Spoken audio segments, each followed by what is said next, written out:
오늘의 말씀은 구약성경 이사야서입니다. 이사야서 14장입니다. 14장 1절로 7절까지 말씀입니다.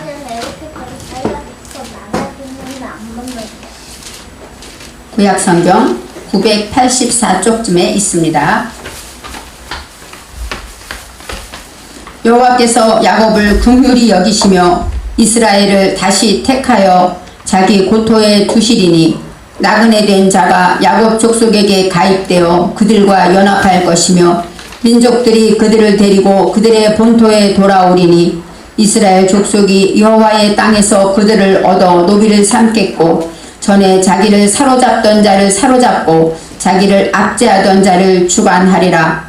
여호와께서 너를 슬픔과 곤고와 및 너의 수고하는 고역에서 놓으시고 안식을 주시는 날에 너는 바벨론 왕에 대하여 이 노래를 지어 이르기를 학대하던 자가 어찌 그리 그쳤으며 강포한 성이 어찌 그리 패하였는고 여호와께서 악인의 몽둥이와 패권자의 홀을 꺾으셨도다.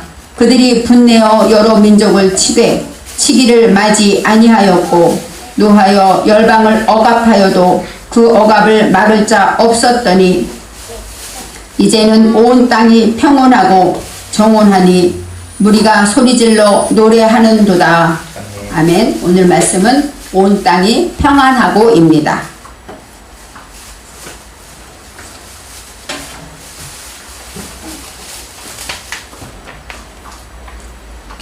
6월은 호국보훈의 달입니다. 호국보훈이라는 것은 나라를 지키고 나라를 위하여 힘쓴 사람들의 그 공로에 보답하다 이런 뜻이 있습니다. 우리나라도 전쟁과 난리가 많았던 나라예요. 한국 역사를 보면 정말 많은 전쟁과 또 많은 난리들로 인해서 나라가 많이 어려웠고 또 여러 가지로 지금 우리나라도 어떻게 생각하면 이념의 전쟁을 하고 있죠. 그리고 또 정치적으로도 외교적으로도 우리가 있는 그 땅이 여러 가지로 문제를 포함하고 있는 외교적인 문제도 있습니다. 이 모든 것들은 다 우리가 당면한 문제입니다. 우리 어머니 시대만 해도 6.25 동란을 겪었어요. 그리고 그 난리통에 전쟁을 겪고 그 다음에 일본의 압제에서 많은 고생을 하기도 했습니다. 이처럼 암울한 시대를 지낸 우리 민족이에요. 그런데 70여 년 동안 지나도록 우리는 현재까지 평안을 누리고 삽니다. 전쟁이 없는 평화로운 시간을 보내는 것은 아무리 생각해도 하나님의 은혜이고 기적이라고 생각할 수가 있습니다. 이처럼 어렵고 힘든 전쟁과 나라를 잃은 그 시절이 있었기 때문에 저와 여러분은 평화를 누리고 있다고 생각합니다. 70년은 어떻게 생각하면 저희 언니 때만 해도 전쟁 시기였어요. 제게는 이렇게 평화로운 시기에 태어나서 살게 하신 것이 정말 감사하고 하나님의 은혜라고 생각을 합니다. 우리나라에 복음이 들어오면서 많은 순교자의 죽음이 있었어요. 그리고 또 외국 선교사들의 많은 그 수고와 죽음이 있었습니다. 양화진 외국 선교사 묘원에 가보면 지금도 많은 외국인들이 그곳에서 우리나라에서 목숨을 버리고 이 선교를 위해서 순교한 그런 선교사들을 볼 때 우리나라가 복음에 빚진 나라구나. 또 지금 우리가 마음껏 예수를 믿는 것은 그들의 수고가 있었기 때문에 또 나라를 찾기 위해서 애쓰고 수고한 전쟁을 해서 나라를 지키려고 수고한 그들의 생명에 그들의 피와 땀이 있었기 때문에 우리가 평화를 누린다고 말할 수가 있습니다. 우리나라에 복음이 들어온 시기는 결코 좋은 평안한 시기가 아니었죠. 많은 순교자들도 있었지만 우리나라는 복음을 많이 박해했어요. 그리고 또 여러 가지 어려운 국가적인 많은 시기에 복음이 들어왔습니다. 그리고 또 복음이 들어온 다음에 일제 압정이 있었고 또 한국 6.25 동란이 있었고 또 경제적으로 많이 전쟁 후에 가장 어려운 시기를 지날 때 이 복음이 함께 하셨습니다. 제가 어릴 때는 길을 가다 보면 기도원이란 기도원마다 기도원 이름이 구국기도원이었어요. 구국기도원은 뭐예요? 나라를 구하는 기도, 나라를 위한 기도하는 곳이라는 뜻이죠. 요즘은 그런 기도원 만나기 참 어렵습니다. 이처럼 우리의 선조들이 나라를 위해서 그렇게 눈물 뿌려 기도했기 때문에 지금 그 열매를 저와 여러분이 먹고 있다고 생각합니다. 오늘도 장로님이 기도 중에 나라와 민족을 위하여 기도하셨고 북한 동포를 위해 기도했습니다. 이렇게 우리는 그 눈물의 기도를 통해서 저와 여러분은 이 나라가 평안한 시대를 지내고 있고 앞으로도 하나님이 부흥시켜 주실 것이고 하나님이 복음의 빚진 자로 사명을 감당하게 하실 것이라고 저는 믿습니다. 오늘 본문은 이사야서입니다. 제가 우리나라를 이야기하듯이 이 이스라엘 나라도 저희 나라와 많이 비슷했습니다. 남과 북이 나뉘어 있었고 또 북이스라엘, 북유다는 하나님을 잘 믿었고 남이스라엘은 이방을 많이 섬겼어요. 그러면서 많은 전쟁이 있었고 전쟁 때문에 그때마다 왕들이 하나님께 기도해서 전쟁에 이기고 또 어떤 때는 또 아수르를 또 도와달라고 원정을 해서 그 나라 때문에 이기고 이렇게 많은 전쟁과 난리를 겪은 나라가 우리나라도 있지만 이스라엘, 이 백성도 그런 민족이었습니다. 이사야 선지자 오늘에 쓴 이사야의 뜻은 어떤 뜻이냐면 여호와는 구원이시다 이런 뜻이에요. 바로 여호와는 구원이시다 그런 뜻으로 이사야 선지자는 BC 739년에서 680여 년 동안 한 50여 년 동안 활동을 했어요. 그러면서 그때 하나님의 말씀을 선포했습니다. 근데 그가 한 말이 오늘 있는 본문의 말씀은 언제의 말씀입니까? 유다가 바벨론에게 멸망하고 또 70년이 지나서 바벨론이 또 다시 멸망하고 이제 하나님이 그 포로 생활에서 해방시켜준다 그런 이야기를 이사야 선지자가 하고 있습니다. 시기적으로 보면 앞으로 200년 후에 될 일이에요. 지금 말하는 이 680년 730 이 시대는 어떤 시대냐면 북유다는 하나님을 섬기고 이스라엘은 아수르에게 멸망당할 때예요. 그래서 이스라엘을 보면서 우리 동포잖아요. 이스라엘이 아수르에게 포로로 잡혀가는 것을 보면서 야 하나님을 안 믿으면 저렇게 돼 하면서 얼마나 걱정도 하고 우리나라는 이런 일이 없어야지 하고 두려워하기도 했을 것입니다. 그 시기에 이사야가 이렇게 말을 하니 200년 후에 있을 일을 누가 믿겠습니까? 이사야의 말은 어떻게 말하면 먼 동화 속의 이야기 같고 이렇게 지금은 평화로운데 무슨 우리가 바벨론의 포로로 잡혀가 그때 바벨론은 나타나지도 않을 때였죠. 그러니까 말이 안 되는 얘기라고 이사야를 많이 핍박했습니다.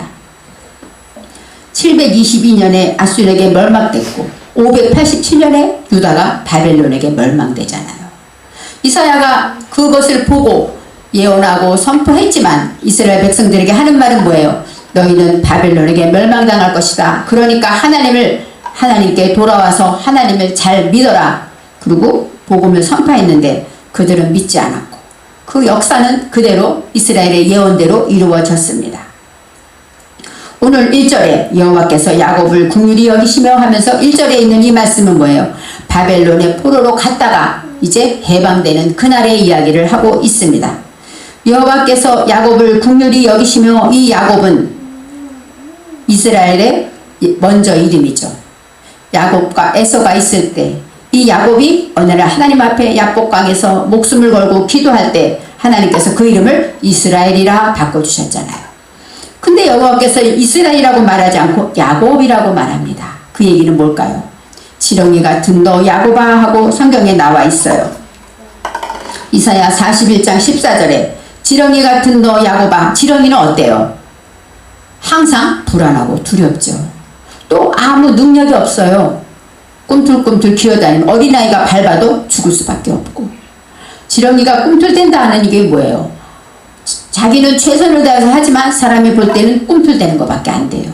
그처럼 우리가 이스라엘 백성은 열심히 한다고 하지만 하나님 보시기에는 이렇게 무지랭이 같은 이런 야곱이라고 말하고 있습니다. 그 야곱을 하나님은 긍휼히 여기셨다라고 말해요. 야곱이란 뜻은 발뒤꿈치를 잡은 자라는 뜻으로 사기꾼이란 뜻이 있어요. 남을 속이고 발뒤꿈치를 잡고 나왔잖아요. 그래서 이기적인 자고 이런 뜻이 있습니다. 그런 야곱을 하나님이 불쌍히 여기셔서 이제 이스라엘을 다시 택하시며 하고 다시라고 말하죠. 아브라함을 택하신 하나님께서 이제 야곱 같은 그 이스라엘 방황하는 그 압제 바벨론의 압제에서 부르짖는 그들을 어때요? 다시 부르셨다고 말씀하고 있습니다. 자기 고토에 두시리니, 이 고토라는 것은 고향 땅을 말해요. 고향 땅. 아다마템이라고 합니다. 아다마탐, 그들이 살던 땅. 이스라엘 백성이 바벨론으로 포로로 잡혀갈 때 자기 땅에서 떠났죠. 그들은 날마다 내 고향 땅을 생각했을 거예요. 내가 살던 그 고향은 하고 생각했을 거예요. 그럴 때 그 바라던 고향 땅, 그가 살던 그 땅으로 하나님께서 옮겨주셨다는 것이죠. 바벨론의 그 포로 생활에서 해방시켜서 다시 내가 살던 가나안 땅 그 본향으로 다시 보내주셨다고 말하고 있습니다. 나그네 된 자가 야곱 족속과 연합하여 그에게 예속될 것이며, 여기서 나그네가 나옵니다. 이 나그네라는 것은 게르인데, 게르는 외국인 나그네. 바벨론에 살았기 때문에 바벨론에서 결혼도 하고 바벨론 사람과 친구도 맺고 이런 사람이 있을 거예요. 그들과 친해져서 연합되어져서 그들이 포로로 나올 때 이방인들이 따라 나왔다는 거예요.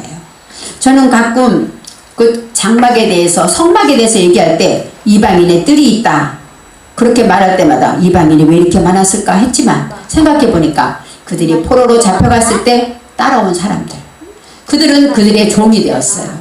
그들이 종이 됐지만 그들은 하나님을 섬기는 복을 받게 되었죠. 하나님은 이스라엘을 이렇게 바벨론의 포로 생활을 하게 했지만 그 안에서 구원할 자를 구원하신 거예요. 이방인 중에서 하나님을 믿을 자들을 택해서 그들과 함께 구원의 반열에 세워놓으신 것이죠. 그처럼 우리에게는 하나님이 하시는 일이 고통인 것 같지만 그 안에 하나님의 일을 이루신다는 것이에요. 경영하다라는 뜻은 어떤 뜻이냐면 목적하는 것을 이루다, 이런 뜻이래요. 하나님의 목적은 영혼 구원에 있습니다. 저와 여러분이 어떤 때는 고난 가운데, 어떤 때는 병원에서, 어떤 때는 직장에서 어려움을 당할 때도 있어요. 그렇지만 그 가운데서 내가 억울함을 당하고 그럴 때 저와 여러분이 빛과 소금으로 살아가는 모습을 보고 누군가가 구원될 자가 있다는 것이죠. 우리는 알지 못해요. 그렇지만 이스라엘 백성 바벨론에서 포로 생활을 했지만 그 안에 하나님께서 이방인들을 구원하신 것처럼 하나님의 계획과 하나님의 구원의 섭리가 언제나 있다고 봐야 합니다. 저와 여러분이 직장을 갈 때나 운전을 할 때나 어디에 있을 때도 하나님은 여러분과 함께 계셔요. 그래서 여러분을 통해 일하시기도 하고 여러분 속에서 안타까워 하시기도 한다는 것입니다. 나그네 된 자가 야곱 족속과 연합하다가 루브인데 바로 동맹하다 이런 뜻이에요. 라바, 동맹하다, 연합해서 이제는 나는 너의 나라와 함께 살 거야 하고 쫓아왔다는 것이죠. 그에게 예속될 것이며, 2절에 민족들이 그들을 데리고 그들의 본토에 돌아오리니, 민족들이, 백성들이 누구를? 이방인들을, 이방 외국인들을, 나그네들을 데리고 그들의 본토, 그들의 땅에 돌아온다. 여기서 본토가 마콤입니다. 마콤. 아까는 고토, 그것은 아다마탐의 아담, 바로 내 땅, 내가 고향 땅이라는 뜻이지만 이 본토는 하나님의 말씀으로 쿰하고 일어나서 하나님의 말씀으로 번영하고 흥왕하는 그곳을 말하고 있습니다. 그곳으로 돌아오리니, 그러니까 뽀는 처리하다, 경영하다. 바로 나그네 되고 이방인들, 그들을 데리고 이제 하나님의 말씀으로 쿰하고 일어나서 그곳에서 처리하고 경영한다고 말합니다. 이 이야기를 들을 때 이방인들을 데리고 같이 우리나라로 오겠다 이런 뜻도 있지만 우리 안에서 벌어지는 일들을 생각할 수가 있어요. 돌아온다, 그것은 돌이키다라는 뜻이 아니라 처리하다, 경영하다라는 것은 이방인들을 처리하고 경영한다고 말합니다. 이스라엘 족속이 여호와의 땅에서 그들을 얻다가 나할입니다. 나할은 유업으로 받다, 상속하다. 그 이방인들, 이방 백성, 외국인 그 나그네들을 우리가 유업으로 받는다는 거예요. 그들이 우리의 재산이 된다는 것이죠.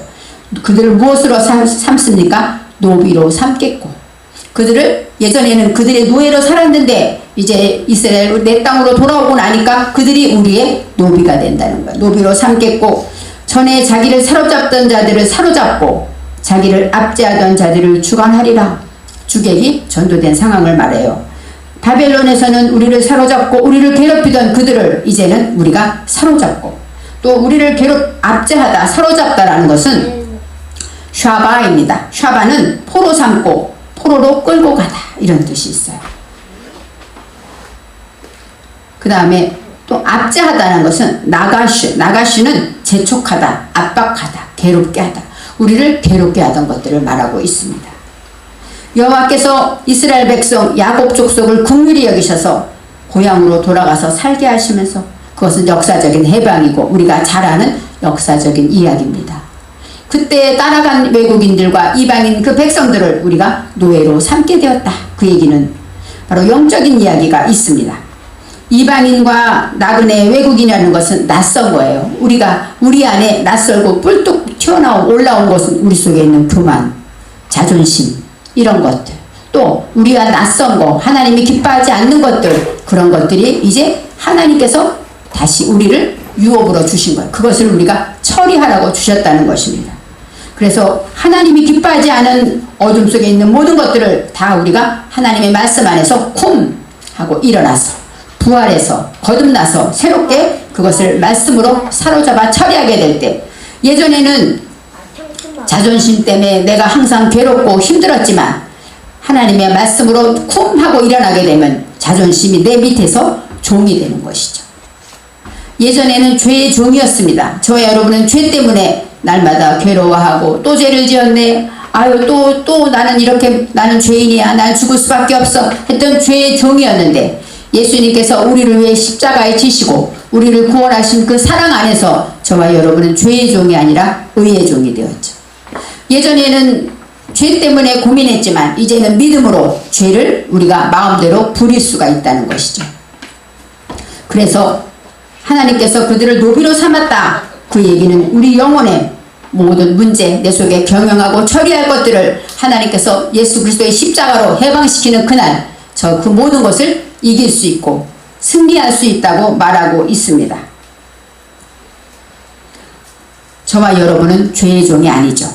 죄가 한번 우리를 지나갈 수는 있어요. 그렇지만 우리는 주님께 용서받고 우리는 천국에 갈 수 있는 의의 종이 된다고 말합니다. 하나님께서는 긍휼하심으로 야곱을 불쌍히 여기셔서 다시 부르셔서 그들을 사랑하신 것처럼 저와 여러분은 어떻게 말하면 이방인이죠. 이스라엘의 사도 바울이 다닐 때 이방인들이 많았다고 했어요. 그들은 어떻게 말하면 유다 백성 안에서 있었던 이방인들, 하나님을 섬기긴 했지만 그 땅에는 들어가지 못하고 바깥 뜰에만 있을 수밖에 없는 이방인들이, 그들이 예수님의 십자가의 공로로 저와 여러분은 이방인이지만 지금 하나님의 백성이 되지 않았습니까? 이렇게 놀라운 일은 하나님께서 불쌍히 여기셔서 하셨다고 말하고 있습니다.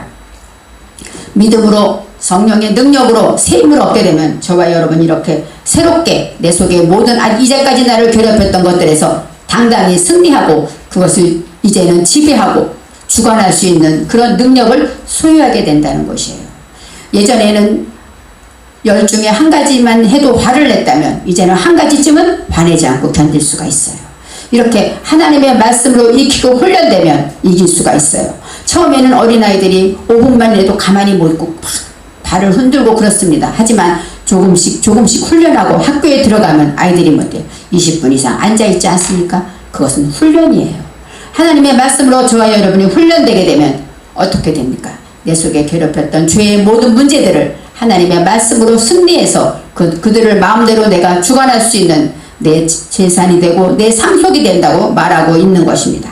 3절에 이제 어떤 곳에서 우리를 구원하셨나 하고 말합니다. 여호와께서 너를 슬픔과 곤고와 및 내가 수고하는 고역에서 놓으시고 안식을 주시는 날에 그랬어요. 이스라엘 백성은 바벨론의 포로로 종으로 살았기 때문에 물론 곤고했을 거예요. 또 많은 고역이 있었겠죠. 많은 일을 하고 먹을 것도 없고 주시는 대로 먹고 내 것이 하나도 없는 그런 삶을 살았을 것입니다. 너를 슬픔과, 이 슬픔은 애체부입니다. 애체부는 진통하다. 아기를 낳을 때 진통하는 고통을 창세기에 나와 있었죠. 선악과를 먹었을 때 여자에게 준 고통이 진통의 고통이었어요. 해산의 수고였습니다. 그 고통을 계속 가지고 있다면 얼마나 힘들고 정말로 진통이 힘들게 고통스럽겠습니까? 바로 슬픔은 애체부를 말해요. 또 곤고하다. 이 곤고는 라가즈인데 라가즈는 불안하다, 떨다. 불안한 거예요. 항상 언제 주인이 나를 부를지 몰라요. 아빠가 술 잡수고 돌아오면 자녀들이 항상 불안에 떤대잖아요. 언제 나한테 혼내고 엄마를 야단치고 그럴지 몰라서 불안에 떤다는 거예요. 이것이 바로 이스라엘 백성들이 바벨론의 포로로 살았을 때 이렇게 곤고한 삶을 살은 거예요. 마음을 한시도 놓지 못하고 늘 불안하고 떨고 두려워하며 살았다고 말합니다. 거기에서부터 하나님께서는 안식을 주셨다라고 말해요. 안식을 주시는 날은 노아는 안식이란 뜻이에요. 쉼. 바로 항상 불안하고 슬퍼하고 또 슬픔과 또 고통과 그 다음에 날마다 일을 해야 되는 그 어려움 속에서 어느 날 쉼을 주셨다는 것이죠. 하나님께서 쉼을 주시는 날, 그것이 하나님의 날이고 여호와의 날이라고 말합니다. 우리가 죄 때문에 불안해하고 두려워하고 언제나 우리는 죄 때문에 천국 갈 수 없고 우리는 죽을 수밖에 없다고 생각했지만 여호와께서 주님의 십자가의 보혈로 우리를 구원하신 그날이 우리에게 참된 안식을 주시는 날이죠. 그날이 바로 구원의 날입니다. 제가 금요일날 우리 남봉호 성도님과 함께 기도할 때마다 여쭤봐요. 오늘 왜 우리가 기도하죠? 왜 금요일에 기도하죠? 그러면 예수님이 십자가에 돌아가신 날입니다. 대답하죠. 맞습니다. 예수님이 우리를 위해 나를 위해 십자가에 돌아가신 그날 저와 여러분은 구원의 날이고 하나님이 이제 안식을 주시는 날이라고 말할 수가 있습니다. 4절에 너는 바벨론 왕에 대하여 이 노래를 지어 이르기를 압제하던 자가 어찌 그리 그쳤으며 강포한 성이 어찌 그리 패하였는고. 바벨론 왕에 대해서 노래를 지어 부르라고 합니다. 그 시대에 이사야가 부를 때는 아무 의미가 없었고 무슨 얘기야 외국 노래 부르듯이 들었을지 몰라요. 그렇지만 바벨론 시대를 지나고 해방의 시대가 오면 그 곤고한 시대에 이사야가 들려주었던 이 노래가 얼마나 위로가 되었을까요? 얼마나 소망이 되었을까요? 그 생각을 합니다. 정말로 바벨론의 이제 포로 속에 있으면서 이제는 바벨론 왕이 멸망해서 이런 일이 벌어진다고 노래를 불렀던 예전부터 들려온 그 노래가 얼마나 큰 기쁨과 복음의 소식이 되었을까요? 바벨론이란 뜻은 바벨입니다. 바벨은 어떤 뜻이냐면 섞다, 혼합하다, 혼란한 양식을 말해요. 바벨은 우리 안에 바벨론 때문에 우리는 어때요? 압제를 당하잖아요. 압제를 당하는데 바벨은 섞인 것을 말하고 계시록 18장 6절에 바벨론 왕의 멸망에 대해서 말할 때 그렇게 말합니다. 그의 섞은 잔에도 갑절이나 섞어 주리라. 하나님이 보복하시고 이제 멸망시킬 때 그의 섞은 잔, 섞었다는 건 뭐야? 하나님의 말씀만 섞은 것이 아니라 우리는 세상과 섞여 있어요. 세상의 주관자 마귀가 이 세상을 주관하고 있기 때문에 저와 여러분은 하나님 뜻대로 산다는 것은 쉬운 일은 아니죠. 그렇기 때문에 나도 모르게 내가 먹는 그 말씀의 양식이 세상 양식도 있어요.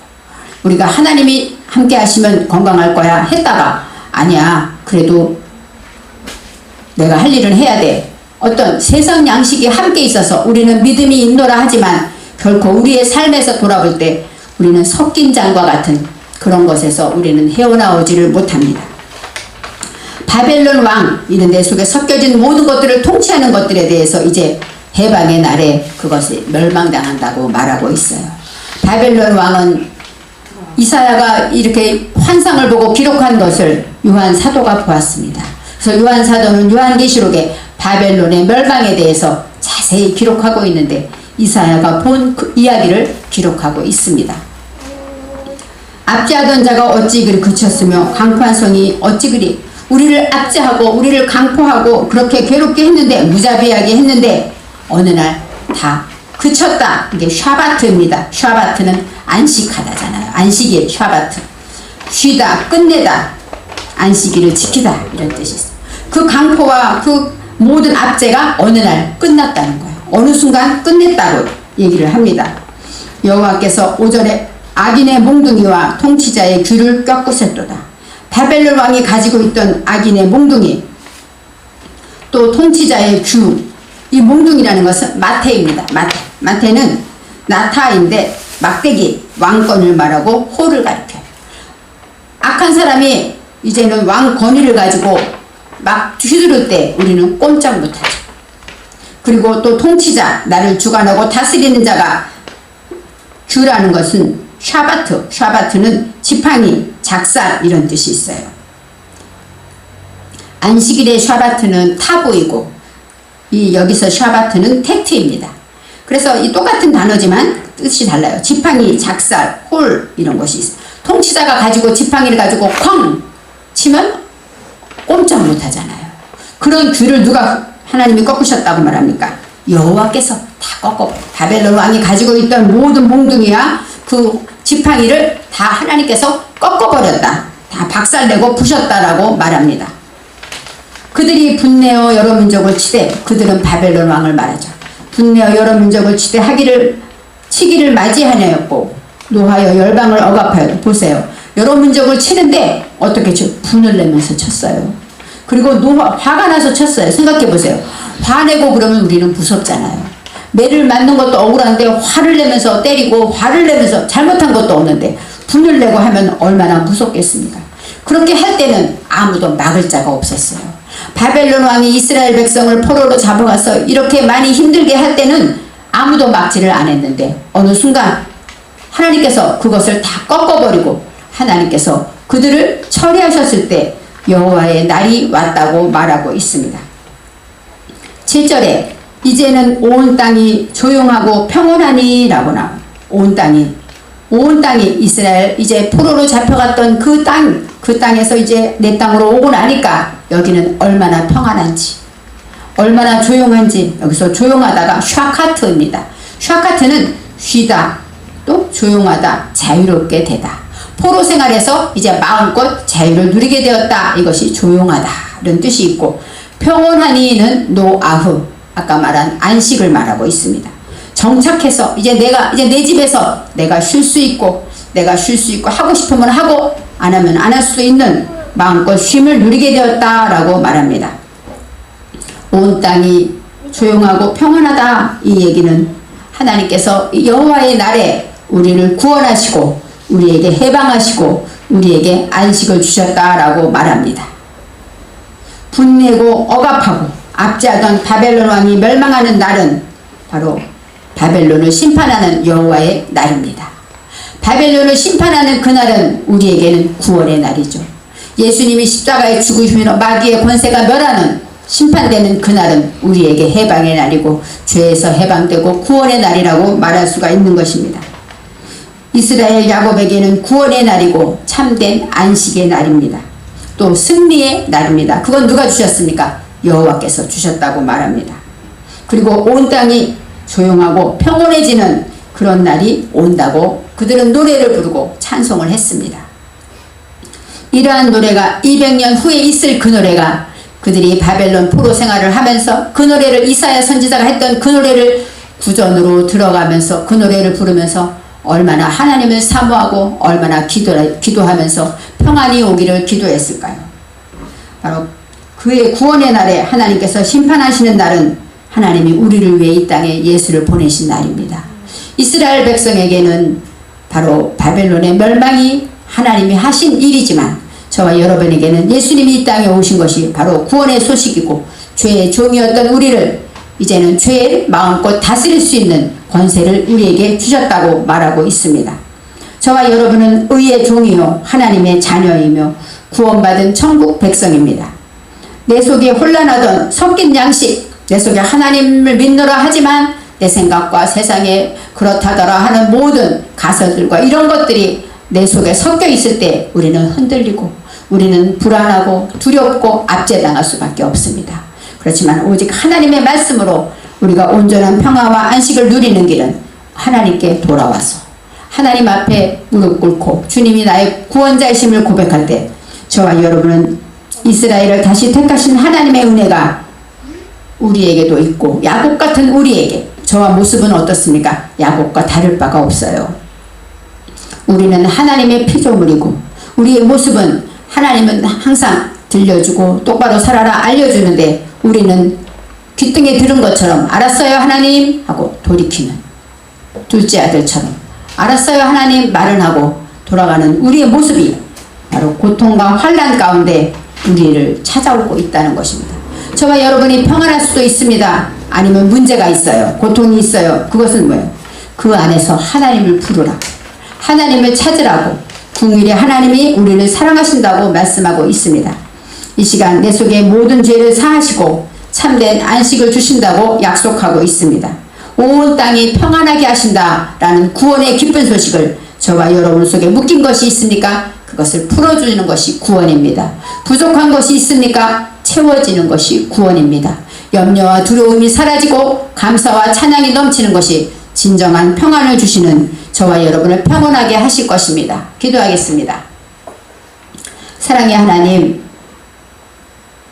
야곱 같은 우리를 찾아오셔서 십자가의 보혈로 평강을 주신 하나님, 이스라엘 백성을 통하여 우리나라를 통하여 다시 부흥케 하시는 하나님, 주님의 살아계심을 찬양합니다. 이 시간도 우리에게 참된 평안을 주셔서 주님 안에 안식을 누리게 하여 주옵소서. 감사드리며 예수님의 이름으로 기도합니다. 아멘.